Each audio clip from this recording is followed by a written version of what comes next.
bienvenue et merci d'être des nôtres dans l'émission Au Jardin Angélique de ce jour, présentée par Bati Blanchi et consacrée à l'une des déclarations de Yves Coppens. Nous sommes tous africains, à laquelle nous ajoutons descendants d'une Ève noire. Un thème qui risque d'opposer les créationnistes aux darwinistes, mais aussi et surtout les religieux aux scientifiques. Yves Coppens, notre premier invité, à qui ce numéro doit son titre, est un paléoanthropologue français. Il a été chercheur au Centre national de la recherche scientifique, CNRS en sigle, de 1956 à 1969. Professeur au Muséum national d'histoire naturelle de 1969 à 1983. Il est également l'auteur du fameux livre Histoire de l'homme et changement climatique paru aux éditions Fayard. Bonjour Yves Coppens. Bonjour chers journalistes et merci de me permettre de mettre une fois encore à la disposition de l'humanité les résultats de quelques recherches que j'ai menées un peu partout sur l'origine de l'homme. Nous avons le privilège et l'honneur d'avoir sur ce plateau l'un des plus grands scientifiques du XXe siècle, un génie et un chercheur jusqu'au boutiste. Il est à lui seul anthropologue, écrivain, biologiste, théoricien, sociologue, astronome, ingénieur, philosophe, linguiste, homme politique, chimiste, égyptologue, historien, physicien nucléaire, professeur d'université et fondateur des humanités classiques africaines. Le Sénégalais Cheikh Anta Diop. Bonjour professeur. Bonjour. Très flatté par l'énumération de tous ces titres. Mais pour être simple, je me considère juste comme un scientifique armé jusqu'aux dents en vue de combattre l'escroquerie intellectuelle subie par l'Afrique, notamment l'Afrique noire. Un autre génie avec nous aujourd'hui sur cette table de discussion. Il est égyptologue, historien, spécialiste des mathématiques et des humanités classiques africaines. Jean-Philippe Corveau dit Nyosere Kalala Omutonde. Avoir l'occasion de parler de l'africanité de l'humanité est pour moi une aubaine pour marquer un pas de plus vers la mise à nu de l'escroquerie scientifique de certains chercheurs qui, sans le savoir, participent à l'un des plus grands crimes de l'humanité. Je ne pouvais donc pas me permettre d'éluder cette invitation et c'est à moi de vous remercier. Merci. Également avec nous, Jacques Arnould et Brigitte Sénu, deux darwinistes diamétralement opposés au créationnisme, respectivement historiens des sciences et théologiens catholiques français, paléoprimatologues et paléoanthropologues français. Merci de nous avoir honorés de votre présence.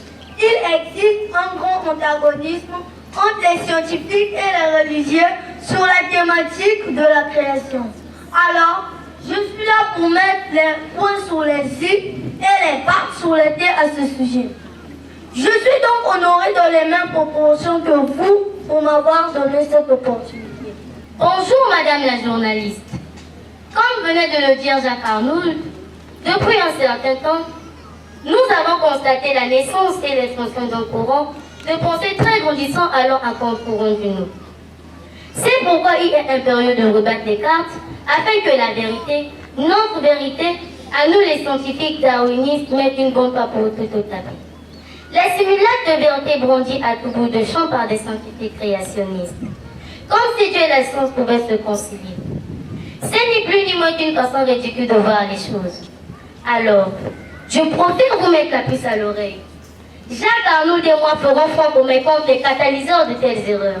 Vos propos laissent transparaître votre esprit combatif et votre assurance, cher invité. Mais en ma qualité d'arbitre de cette émission, il est de mon devoir de vous rappeler que point n'est besoin de mettre la charrue avant les bœufs en tirant déjà le drap de votre côté, puisque nous sommes encore au préambule de l'émission. Puisqu'il est question de créationnistes et des religieux, nous avons fait appel à deux autres invités, notamment Marie Kouéingoulou et Théodore Siété. Les deux évoluent dans les mêmes domaines de compétences. Ils sont l'une et l'autre membres confirmés de l'OPH, prédicateur à la manière de Guy-Émile Houphouët-Sétiquabo et professeur à l'Université théologique de l'Association Nous Allons Amour OPH. Bonjour, cher Émile, prédicateur. Bonjour Madame la journaliste et merci de m'avoir invité à prendre part à ce débat qui, assurément, mettra de la lumière dans nos consciences obscures et fera jaillir la vérité au grand jour, dans le but de libérer l'homme du joug de l'ignorance. Car vous connaîtrez la vérité et la vérité vous affranchira. Jean 8, verset 32. Alors fiat lux, que la lumière soit comme disent les latins et que la vérité triomphe. Théodore Cité. Bonjour chers professionnels de l'information. Être présent à cette émission me plonge dans un total ravissement. Parce que, tel un photon, je ressens viscéralement le besoin de participer à la propagation de ce faisceau lumineux, susceptible d'éclairer le sombre chemin pris par les hommes de nos jours. Cette lumière n'est autre que la parole de Dieu, qui est à la fois science, vérité et vie. Ta parole est une lampe à mes pieds et une lumière sur mon chemin. Déclare le sage David dans Psaume 119, verset 105. On sent bien que vous êtes des théologiens, avec ces propos tarabiscotés par des références bibliques. Ayant besoin de ces lumières, nous avons fait appel au chef ecclésiastique numéro 2 de l'association Zoloamo OPS, président adjoint de la commission technique du bureau coordonnateur international de la dite association et membre confirmé de l'OPH. Charles Mikongi Londou, dit Papa Charles, bonjour et bienvenue. Bonjour à notre très cher aimé et respecté, Papa Guy-Émile Houphouët-Sétiquabo. Bonjour à vous, scientifiques et théologiens ici présents. Bonjour Madame la journaliste et merci d'avoir réuni toutes ces têtes, visiblement bien faites afin de faire toute la lumière sur cette grande question de l'origine de l'humanité. C'est une initiative on ne peut plus louable. Voilà totalement présentés tous les invités autour de notre table de discussion. À présent, faisons intervenir la régie pour une transition avant d'aborder le corps de notre émission.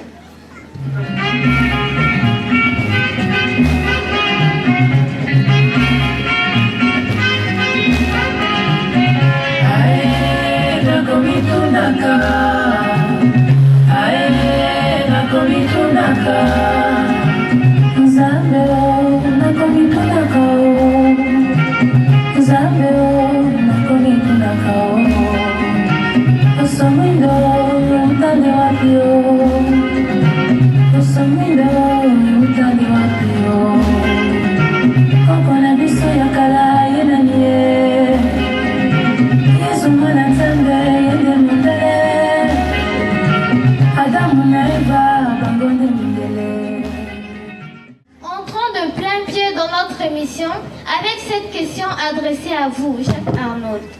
Est-ce que la spiritualité peut-elle donner des explications fiables sur la création? Une très bonne question d'entrée de jeu, Madame la journaliste.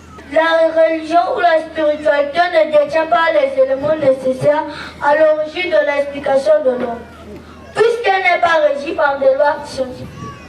Au contraire, elle repose sur des récits multiples, des légendes, des tabous et des dogmes. La preuve, on demande aux croyants d'avoir la foi. En d'autres termes, on leur demande encore de croire en des choses que l'on ne peut ni voir ni démontrer. Faire confiance au hasard. Dans cet état d'avertissement, il est impossible de produire quelque chose de scientifique. De mon point de vue, c'est purement et simplement de l'aliénation. Madame la journaliste, il ne faut pas se voiler la face. Il est de l'autorité publique que la religion n'a jamais fourni des informations capables de sous-entendre la connaissance de l'histoire, pour la simple raison qu'elle n'est pas basée sur un raisonnement logique et rationnel en mesure d'aboutir à des conclusions dignes de confiance. Elle est plutôt de l'ordre de l'imagination. Tenez, un fils de Dieu qui vient au monde sur le concours d'un géniteur et qui par la suite meurt et ressuscite. Un homme jeté dans une fosse au lion qui en sort indemne. l'existence d'un être suprême qu'on ne peut ni voir ni entendre. Bref, des histoires farfelues n'ayant aucune logique scientifique, des moutons à 5 pattes, des choses inexistantes conçues pour berner les esprits faibles. C'est ça le véritable visage de la religion. Même ce mot ne convient pas. Le terme mythologie conviendrait le mieux. Madame la journaliste, permettez-moi de prendre la parole. Il ne serait pas séant de rester indifférent face à de telles inepties. La parole vous est accordée, chère prédicatrice. Les religieux, disons mieux les spirituels, ne sont pas de simples dindons de la farce, faciles à duper comme vous le prétendez. Brigitte Sénu. Et cela vous étonnera peut-être, mais notre domaine relève de la science. Pour s'en convaincre, il suffit de jeter un regard analyste sur Job 36, versets 27 à 28, qui stipule, je cite, « Il attire à lui les gouttes d'eau. Il les réduit en vapeur et forme la pluie. Les nuages la laissent couler. Il la répand sur la foule des hommes. » Cette référence biblique nous fait état de la variation d'un phénomène atmosphérique, n'est-ce pas? Avec des termes très clairs même. Et comment appelle-t-on la science spécialisée dans ce domaine en langage moderne? La météorologie. Comprenez par là que la science et la spiritualité ne font pas deux. Cette référence est peut-être un cas isolé, une simple coïncidence. Ne disons pas tout de suite qu'il existe une compatibilité entre la science et la spiritualité. Et encore moins la possibilité pour la religion de traiter les punaises questions de l'origine de l'humanité. Bien au contraire, madame. Ne pas le dire serait une façon d'occulter la vérité. La spiritualité n'est pas réfractaire à la science et ne parlant pas des cas isolés. Puisqu'il existe plusieurs références qui montrent clairement le côté scientifique de la spiritualité. On peut le citer à titre exemplatif. Le livre des Proverbes, le 3e chapitre au verset 20, stipulant, je cite, « C'est par la science que les abîmes se sont ouverts et que les nuages distillent la rosée. » Fin de citation. Ce passage attribue l'origine de la pluie, qui est un phénomène météorologique à Dieu, comme pour dire qu'il est le scientifique de scientifiques, à qui la science doit son existence. Pour éviter d'être monotone, en ne citant que la météorologie, nous pouvons parler de la géométrie qui, selon la Bible, est une science connue et pratiquée par les anges, qui pourtant sont des êtres purement spirituels. Lisons ensemble dans Apocalypse 21, versets 15 à 16. Celui qui me parlait avait pour mesure un rosseau d'or afin de mesurer la ville, ses portes et sa muraille. La ville avait la forme d'un carré et sa longueur était égale à sa largeur. On peut s'arrêter là. Amen, amen, amen. Ici, ces versets nous montrent clairement qu'après avoir mesuré la ville sainte, la nouvelle Jérusalem, l'ange et Jean déduisirent qu'elle avait la forme d'un carré, car sa longueur et sa largeur étaient identiques. Alors, si les anges n'ont pas connaissance de la géométrie, comment cet ange pouvait-il savoir que dans un carré, la longueur et la largeur sont égales? Je ne savais pas que la Bible disposait de telles informations. Je ne l'avais jamais abordé sous cet angle. Eh bien, la Bible est une forêt vierge, nécessitant un guide averti pour mieux explorer ses coins et ses recoins. Quelque chose à ajouter à ce sujet, Charles Ekongi Lundu? Oui, madame la journaliste. Dans la même veine, je voudrais parler de Daniel et ses compagnons, Shadrach, Meshach et Abednego, à qui Dieu avait accordé l'intelligence dans toutes les lettres, si bien qu'ils devinrent polyglottes sans faire des études de langue. Confère Daniel 1, verset 17. Ces 4 jeunes gens devinrent des linguistes et pas des moindres. S'il faut enfoncer le clou, je dirais que la spiritualité n'est que science et philosophie. Elle nous paraît fictive parce qu'elle est largement supérieure à notre entendement. La théologie est d'ailleurs une science. puisque dans son sens étymologique, elle vient des mots grecs théos, signifiant Dieu, et logos, qui veut dire science ou discours. Donc, la théologie, c'est la science de Dieu. Nous comprenons par là que la science n'est peut-être pas de la théologie, mais la théologie est une science bien capable de retracer les origines de l'humanité. La science n'est peut-être pas de la théologie, mais la théologie est une science bien capable de retracer les origines de l'humanité. Merci Charles Mekongi Lundu. Nous allons faire un tour du côté de la régie avant de continuer. Monsieur est juif, madame est juive, c'est impossible. Comment peut-on être juif et noir? Pourtant, les juifs noirs existent bel et bien, et de longue date.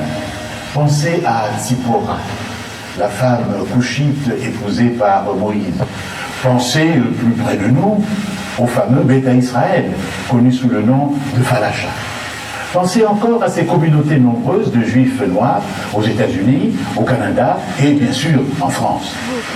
Pensez encore à ces communautés africaines, communautés tribales comme on dit, les Igbo au Nigeria, les Songé en Afrique centrale et beaucoup d'autres au Zimbabwe en Afrique du Sud. Oui, ils existent, les juifs noirs, les juifs noirs. Allons donc à leur découverte.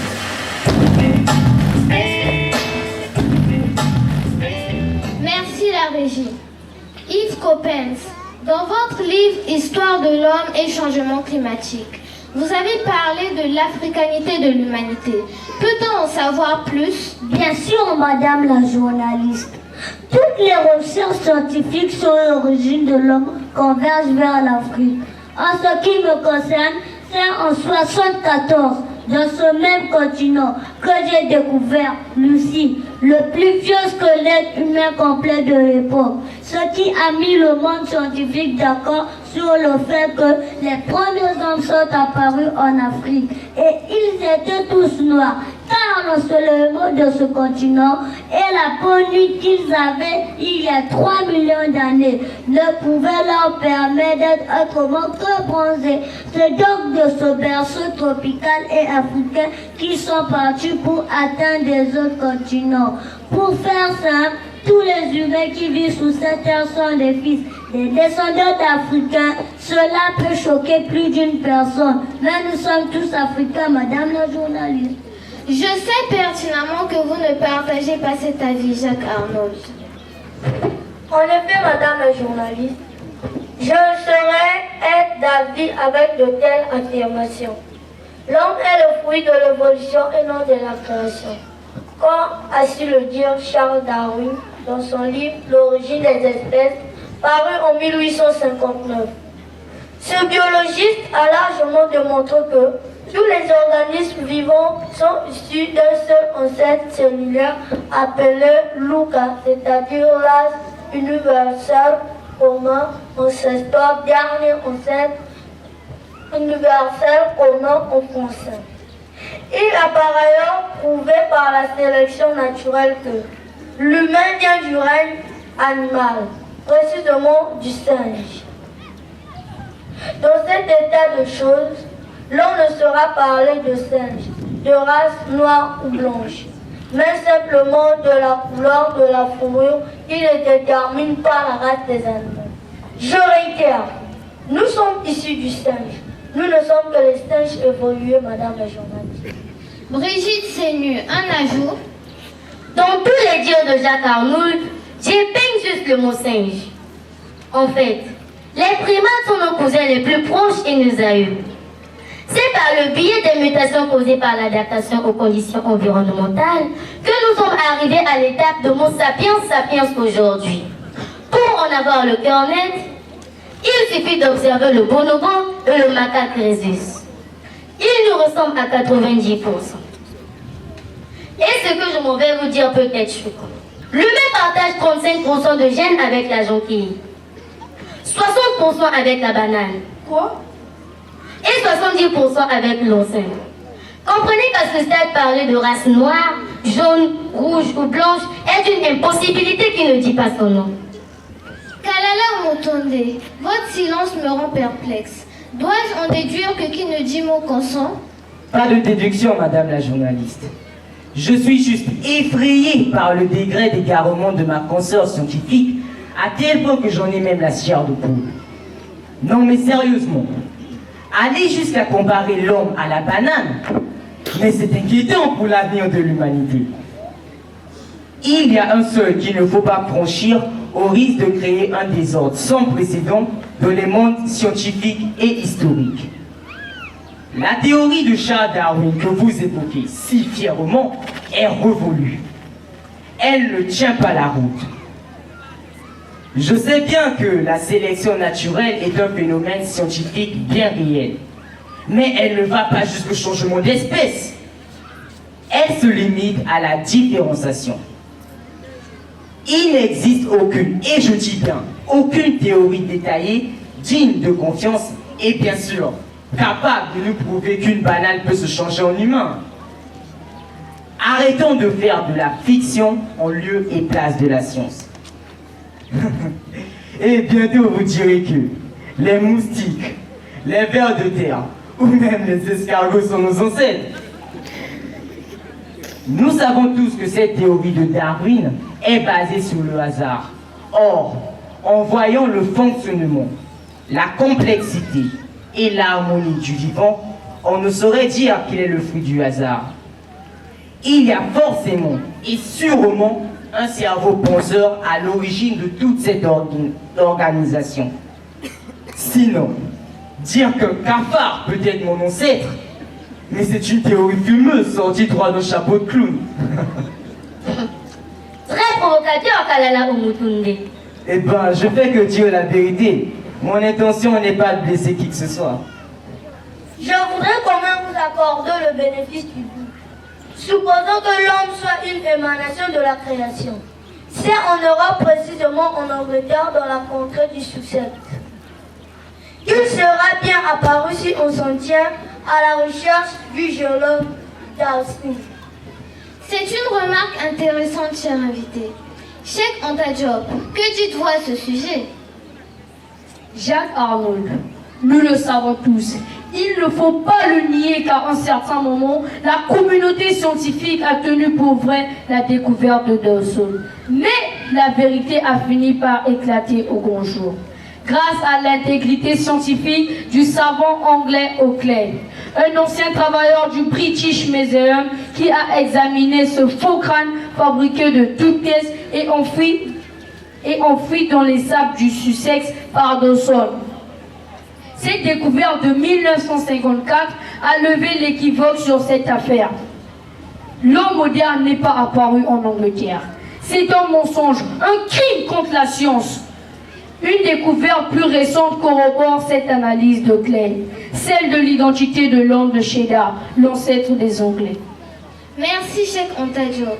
Marquons une pause avec cette chanson qui vous est dédiée et revenons juste après.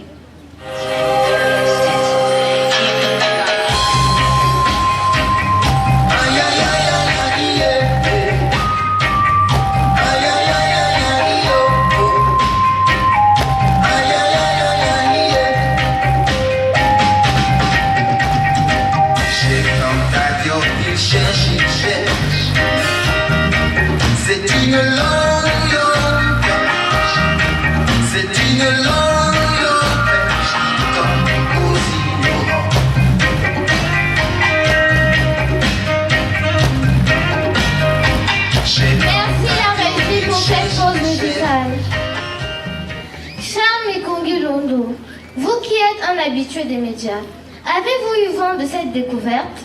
Oui, madame la journaliste. Et c'est avec une grande satisfaction que je l'ai apprise. L'affaire a défrayé la chronique en Angleterre.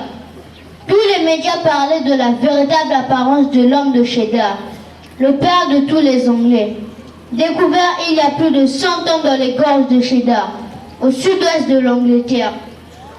Nous avons longtemps pensé à un homme blond, mais la découverte d'une bonne quantité d'ADN dans son oreille gauche a permis aux scientifiques de procéder à une reconstitution faciale et le résultat était inédit.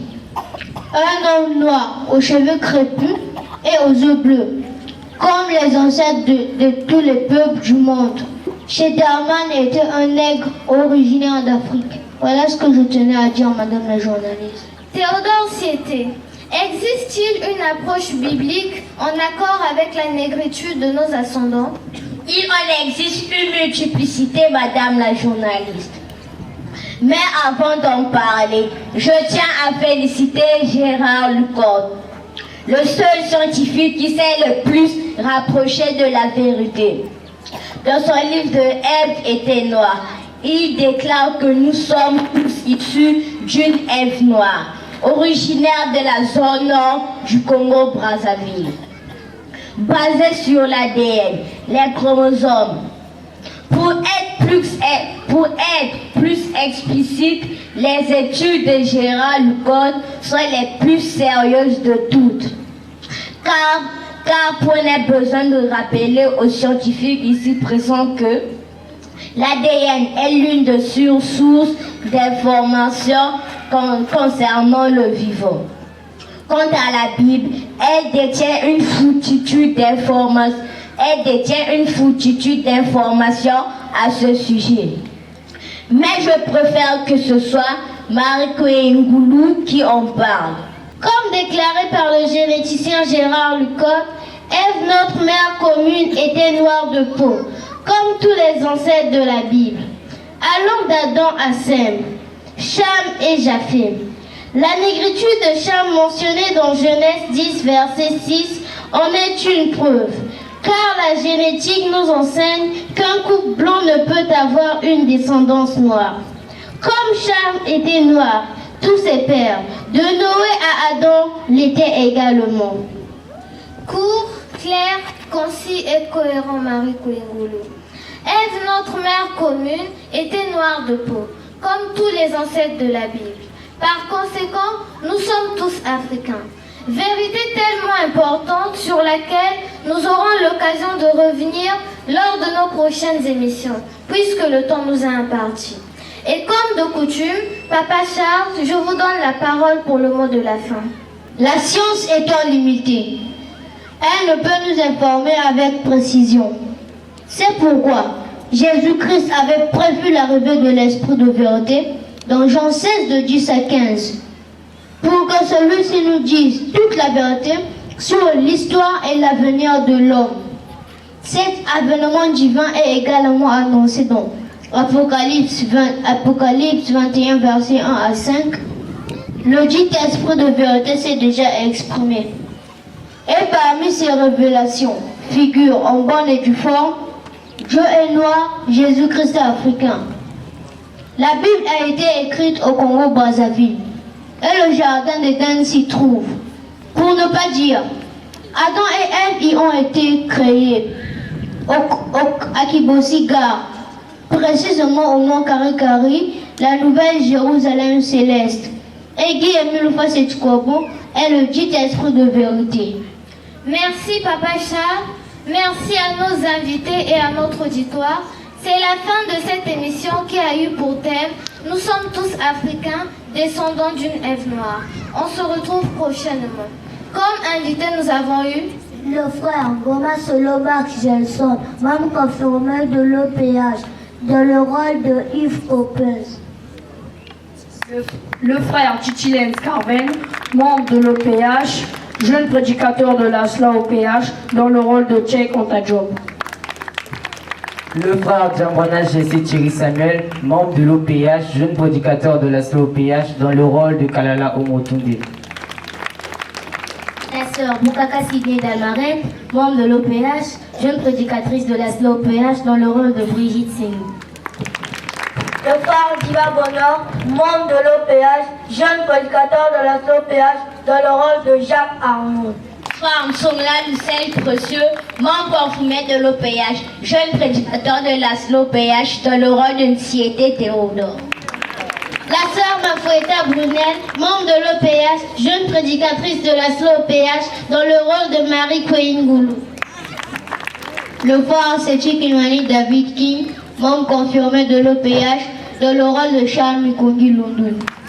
Était à la réalisation le frère Harley Beethoven Samba, le Le bureau départemental de la Pébangène Séti, Pointe-Noire-Cuilo. Moyens techniques, la RTA OPH, à la coordination la sœur Liliane Nufuma et le frère Théodore Siété.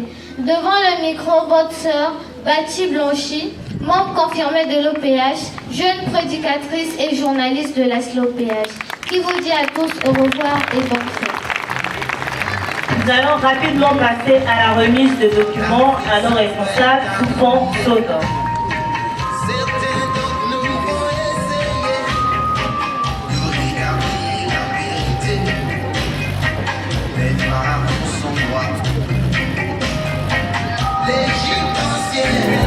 Ni